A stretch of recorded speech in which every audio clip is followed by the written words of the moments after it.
सभी भक्तजन अपने यथा स्थान पे बैठ जाओ।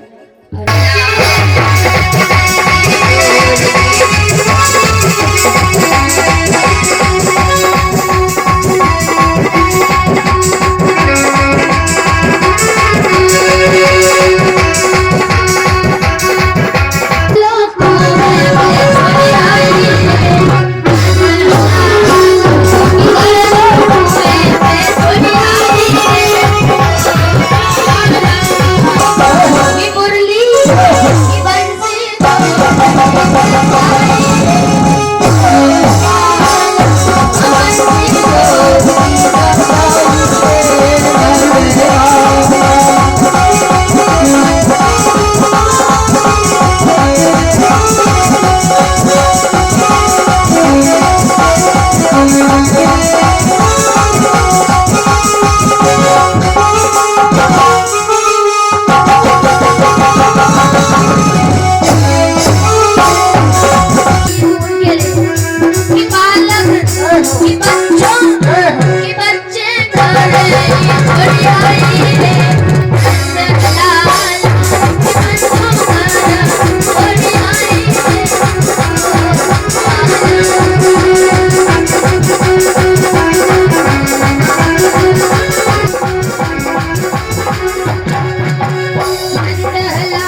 दिन के प्रसंग में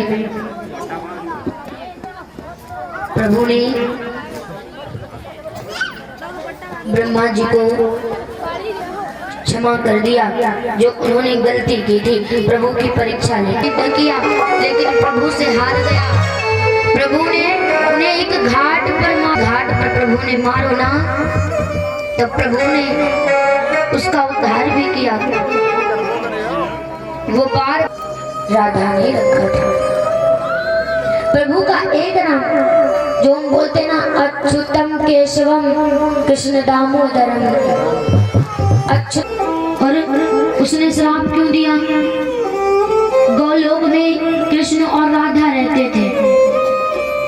जब भी सखिया माखन लेकर आती तो राधा चखकर फिर कृष्ण को खिलाया करती थी। ये दृश्य प्रभु का परम भक्त श्री दामा देख रहा था। जब उसने देखा उसे क्रोध आ गया, बोल पड़ा तुम तुच्छ होकर मेरे प्रभु को जूठा माखन खिलाती हो। अरे उन्हें कहाँ पता था कि प्रभु बिना राधा के चखे माखन ग्रहण नहीं करते हैं। जब तक राधा रानी भोग नहीं लगाती है तब तक प्रभु भोग नहीं करते हैं। राधा ने कहा मैं तो चख कर देख रही थी कि माखन खट्टा या मीठा, लेकिन मन में राधा को याद कर रहे थे। वो इतने सच्चे प्रेमी थे कि जब प्रभु ने राधा का नाम मन में लिया, राधा को सुनाई पड़ा। राधा मिलने के लिए कृष्ण के साथ चल पड़ी और राधा कक्ष में जाना चाहती थी। श्री दामा ने रोक दिया, मैं पहरेदारी कर रहा हूँ, मेरे प्रभु विश्राम करें, मैं अंदर नहीं जाने दूंगा। राधा ने कहा नहीं मैं जाऊंगी, मेरे कृष्ण मुझे याद कर रहे हैं और वो पीड़ा में हो, मुझे याद करें। मैं किसी पहरेदार के रोके से रुक जाऊं तो मैंने प्रेम ही बेकार किया, मैं जाऊंगी।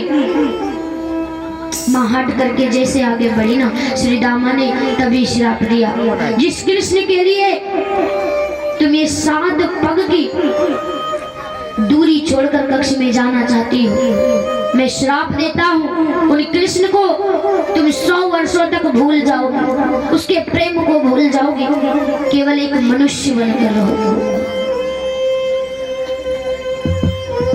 इसीलिए राधा रानी को गौलोक छोड़कर पृथ्वी लोक आ गया।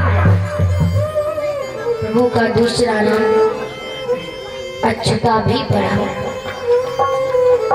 एक नाम गोपेंद्र भी है क्योंकि उन्होंने गोपी का रूप राधा का विवाह दिलवाने के लिए रखा था।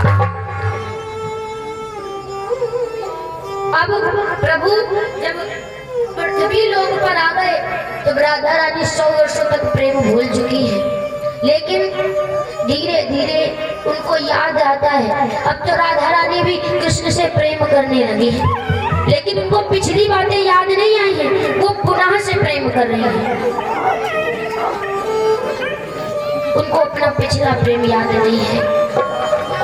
आप सबको ले चलेंगे राधा और माधव। अब प्रभु यहाँ लीला कर रहे हैं।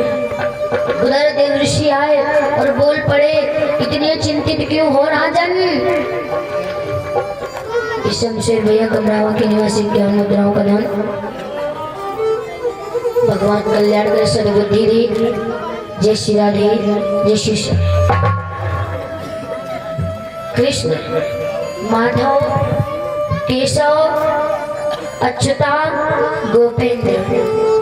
अरे प्रभु के अनेकों नाम हैं। अयन के पिता ने एक बार ब्रजभान को बचाया था, उनके प्राणों की रक्षा की थी।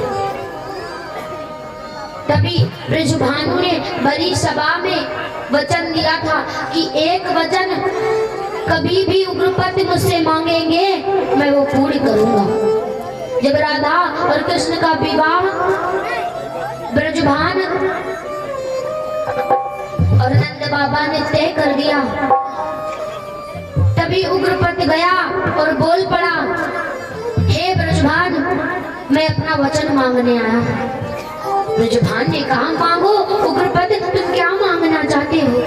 तभी उग्रपद ने कहा, मैं ये वचन मांगना चाहता हूँ कि राधा का विवाह मेरे पुत्र के साथ करवा दो। ब्रजभान ने कहा, ये नहीं हो सकता उग्रपद, मैंने अपनी पुत्री का विवाह कृष्ण के संग तय कर दिया है। उग्रपति ने कहा, अगर तुमने विवाह नहीं करवाया ना तो तुम वचन से मुखर जाओगे। आज राधा रानी उस वचन को बचाने के लिए अयन से विवाह किया था, लेकिन अयन से विवाह करने के बाद भी मां अयन की नहीं हुई।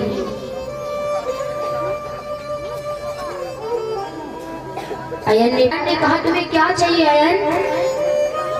उसने कहा, मुझे लक्ष्मी जैसी पत्नी चाहिए, आपकी अर्धांगिनी जैसी। प्रभु ने वरदान दिया था, इसीलिए राधा रानी लक्ष्मी का अंश थी,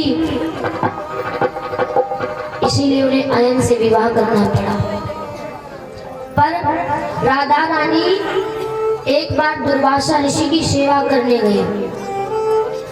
विवाह के बाद सेवा करने के लिए गई, उनके घर में रिवाज था। अयन भी साथ में गया। राधा रानी ने व्रत रखा कि जब तक गुरुवर को भोग नहीं लगाऊंगी तब तक कुछ भी नहीं खाऊंगी। अयन राजा कंस से मिला हुआ था, अपनी खुद की पत्नी को मारना चाहता था। क्यों? क्योंकि कृष्ण उनसे प्रेम करते थे। वो मन में विचार करता था, अगर राधा रानी को कुछ होगा तो ये कृष्ण कंस के पास तक जरूर जाएगा। कंस राधा रानी को मथुरा लाना चाहता था। सोचता था राधा रानी को बंद करूंगा तो राधा रानी कृष्ण की कमजोरी है, कृष्ण तो दौड़ा दौड़ा आएगा। वो फल लेकर आया, जबरदस्ती राधा को खिलाने लगा। राधा ने नहीं खायो, और जब ना खायो ना तो राधा को अनाप शनाप बकने लगा। कहने लगा, तेरी शादी तो मुझसे हो गई, लेकिन तू अब भी कृष्ण की है, तू उससे प्रेम करती है, तुझमें दोष है।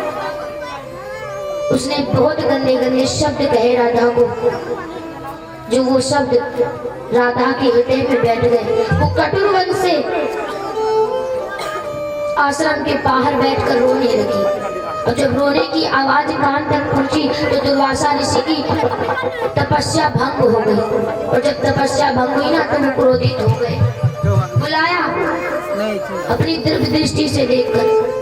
जैसे दुर्वासा ने दिव्य दृष्टि से देखा कि अयन के कारण राधा को दुख हुआ, जिससे राधा करुण स्वर में रो रही थी, इसी से मेरा तप भंग हो गया।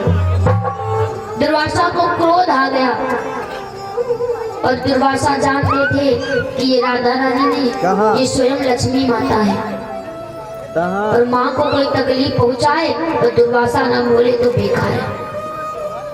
दुर्वासा ने अयन को बुलाया। राधा ने विवाह तो किया, लेकिन वो हमेशा पवित्र रही। राधा के कारण अयन को श्राप मिला। अगर अयन राधा को छू लेता पति के भाव से तो वो तो भस्म हो जाता। अपने प्राणों के लिए उसने राधा को कभी स्पर्श नहीं किया। राधा हमेशा शुद्ध रही। कृष्ण और राधा का प्रेम अनंत से अनंत काल तक चलता रहा, जिसे आज भी हम सब जानते हैं। अब इन प्रेम में घुले कैसे, कथा के माध्यम से जानेंगे। इधर देवर्षि नारद को बताओ कि हे कंस, अगर आपको कृष्ण चाहिए ना तो पत्र भेज दो। जो काली गाय में कमल के पुष्प है ना, बोल दो वो तुम्हें चाहिए, क्योंकि उस काली गाय में कालिया नाग रहता है। उसके समक्ष चंदा बनवासी बैठे हुए थे।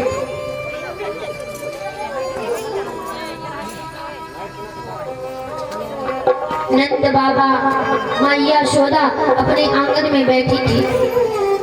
उधर से राजा कंस का पत्रकार पत्र लेकर चल पड़ा बाबा नंद को देने के लिए। जैसे पूछा क्या बात है मैया, मैया बिलक बिलक कर रोने लगी। अब जब मैया रोई ना प्रभु भी दुखी हो गए और खड़े हो गए। मैया को खड़ा किया, उठ जा मैया, तुमको बाबा ने तुम्हें सताया है। बाबा क्या हुआ बाबा? बाबा भी कुछ नहीं बोले, वो उदास हो गए। तभी बाबा के हाथ में प्रभु ने पत्र देखा, हाथ में ले लिया और पढ़ना आरंभ। मैया इतनी सी बात को लेकर तुम रो रही हो, उसे कमल के पुष्प चाहिए ना, मैं कमल के पुष्प ला कर दूंगा। मैया कहने लगी ये बात नहीं है लल्ला जो तू समझ रहा है, हम इस कारण नहीं रो रहे कि उसने कमल के पुष्प मांगे हैं। जैसे कहा हम इस कारण से नहीं रो रहे तो प्रभु को क्रोध आ, तू मुझे बतला दे मैं सर ही काटी ही डालूं, जिसने कुछ जुबा चलाई हो उसकी वह जुबा काटी डालूं। जो उंगली माँ की ओर उठे वह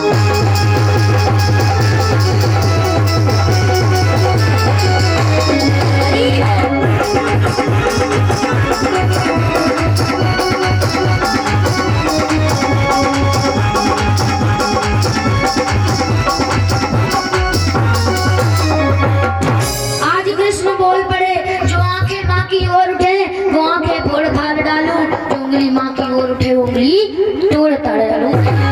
तू मुझको बता तो दे कि पत्र के कारण मैं रो रही हूँ। इस पत्र में लिखा जो काली देह में कमल के पुष्प लगे हैं ना, वो उसे चाहिए, अगर नहीं मिले ना तो हम सबको कारागृह में बंद कर देगा।